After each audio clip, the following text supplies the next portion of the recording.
সন্তান হারানো মায়ের আর্তনাদ। ২১ দিনেও খোঁজ নেই চুরি হয়ে যাওয়া শিশুর। প্রচণ্ড তাপদাহে কেমন আছে, কোথায় আছে ফুটফুটে ধন, এ দুশ্চিন্তায় অস্থির মা। প্রতিদিন দিন যারা আমি অপেক্ষার পর উনি আমার সন্তান আমার কাছে আসতেছে না। সে কিভাবে রাখতেছে, কি খাওয়াইতেছে, আমার সন্তানটা এখনো উদ্ধার করতে পারতেছে না।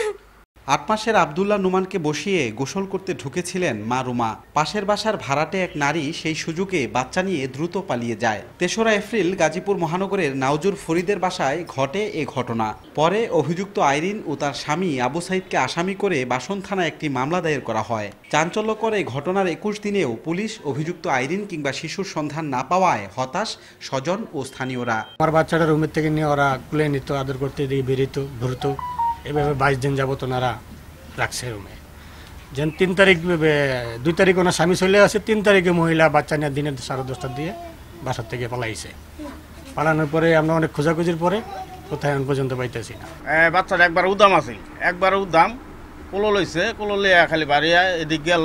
পরে ওরা আম্মু আমার এদিকে আঙ্কেল আমার বাচ্চাটা বেটির কোলো দেখছেন, আমি কোলো করিল তো পশ্চিমে গেল। বাচ্চা নেওয়ার ৩-৪ দিন আগ থেকে ও আর ওর হাজবেন্ড এদিকে ধরেন খালি যাওয়া আসা করতো, দৌড় পারতো, এদিকে যেত এদিকে যেত।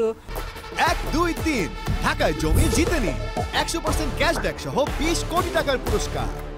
তবে পুলিশ বলছে জড়িত সন্দেহে অভিযুক্ত আইরিনের স্বামীকে এরই মধ্যে গ্রেপ্তার করা হয়েছে। চুরি হওয়া শিশু উদ্ধার করতে চলছে অভিযান। এই বাচ্চাটাকে চুরি করে ভিক্ষাবৃত্তির কাজে লাগিয়েছে কিনা সেটাও আমরা যাচাই বাছাই করে দেখছি এবং সম্ভব যেসব জায়গায় এসব কাজ হয়ে থাকে সেসব জায়গায় আমরা লোক পাঠাচ্ছি এবং তাদের যেহেতু তার ফেস পরিচিত বা ফেসটা ছবি আমাদের কাছে আছে, তো আমরা বিভিন্ন জায়গায় দেখলে আমরা বুঝতে পারবো যে সেই মহিলা বা সেই বাচ্চা।